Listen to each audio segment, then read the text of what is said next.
la pièce réalisée sur la machine finie est donc celle-ci. On voit qu'au fur et à mesure de la construction additive, de la fabrication, nous avons usiné en fait toutes les phases de cet impeller. Ça répond en fait à un temps de production beaucoup plus court puisqu'on n'a pas réalisé en fait un programme machine. Et la fabrication additive a pour résultat cette surface ici. Et nous, au fur et à mesure de l'usinage, ça c'est une pièce sans usinage, et au fur et à mesure de l'usinage, en fait, on va achever la bonne précision et l'état de surface.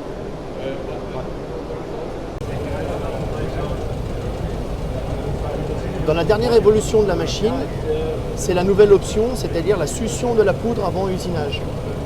La succion de la poudre va permettre de créer un sillon autour du profil que l'on a en fait à usiner.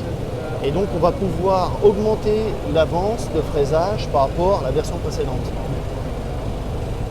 Donc on est aujourd'hui sur un modèle qui est plutôt dédié à une production série. On va avoir en fait le recyclage de la poudre en automatique.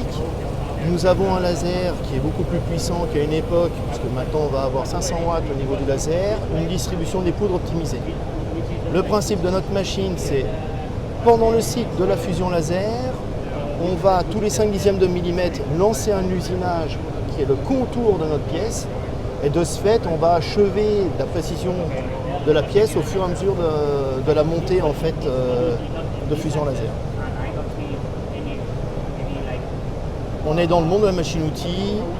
Pour démarrer un cycle de fraisage, on voit que l'on a en fait jaugé la longueur d'un outil pour contrôler sa hauteur. Nous allons dans ce cas-là utiliser une fraise qui va nous permettre d'usiner une contre-dépouille, ce qui est l'inverse de la production additive. Donc on va faire la face négative de la pièce et on pourra voir tout à l'heure la pièce finie sur machine.